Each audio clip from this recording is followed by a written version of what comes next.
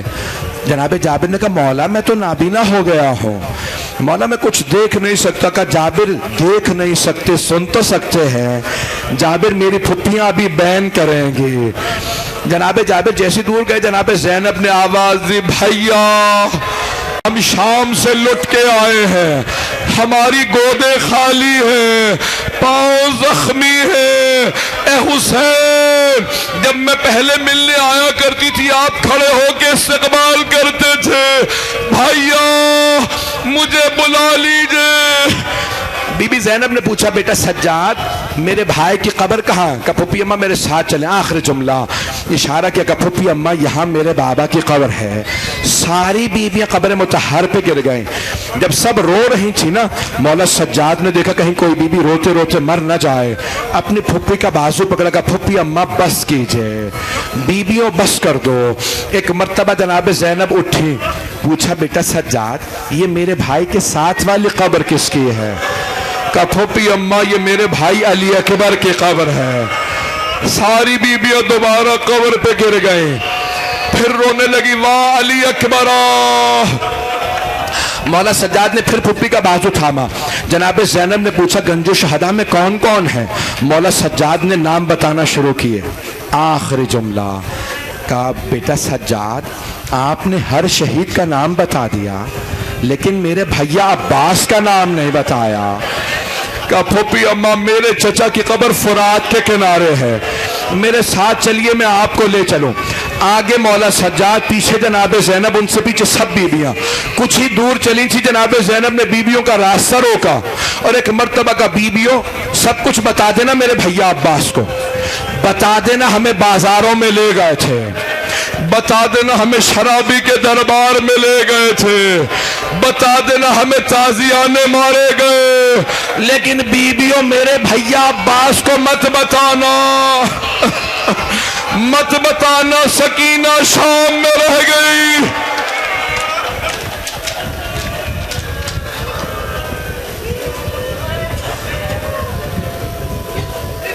الا لعنت اللہ علی القوم الظالمین وَسَيَعْلَمُ الَّذِينَ ظَلَمُوا أَيَّ مُنْقَلَبٍ يَنْقَلِبُونَ. پروردگارا بانیان مجلس, سامعین مجلس, حاضرین مجلس, ذاکرین مجلس, سب کی توفیقات میں اضافہ فرما, سب کی پریشانیاں دور فرما, تمام مریضوں کو شفائے کاملہ عاجلہ. چھوٹے بچوں پہ مسلسل ظلم کیا گیا, میں کل انشاءاللہ مکمل کروں گا. پروردگارا ان سب کی عظمتوں کا واسطہ ہم سب کو زندگی میں بار بار محمد و آل محمد کی زیارات نصیب فرما, آخرت میں ان کی شفاعت نصیب فرما. ربنا تقبل منا انك انت السميع العليم بحق محمد وآله الطيبين الطاهرين المعصومين.